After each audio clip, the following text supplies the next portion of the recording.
என்னது இட்லி மாவை வச்சு காரம் செய்யலாமா? ஆமாங்க, போண்டா பஜ்ஜி தோசைக்கெல்லாம் சைடிஷ்ஷாக தக்காளி காரம் செய்யலாம். வாங்க, ஆந்திரா ஸ்பெஷல் காரம் எப்படி பண்ணுறதுன்னு பார்க்கலாம். ஒரு மிக்சி ஜாடியில் ஒரு 5-6 பல் பூண்டு, 4-5 காஞ்ச மிளகாய், ஒரு வெங்காயம், 3-4 பழுத்த தக்காளி, கொஞ்சம் உப்பு போட்டு கொஞ்சமாக தண்ணி விட்டு நைஸாக பேஸ்ட் மாதிரி அரைச்சிக்கலாம்.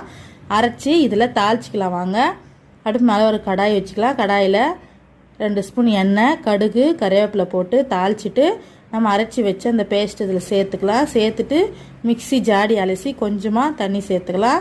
சேர்த்துட்டு மீடியம் ஃப்ளேமில் அடுப்பு வச்சுட்டு நல்லா சுண்ட விடலாம். நம்ம ஊற்றின தண்ணியெல்லாம் நல்லா சுண்டி திக்காய் வரட்டும்.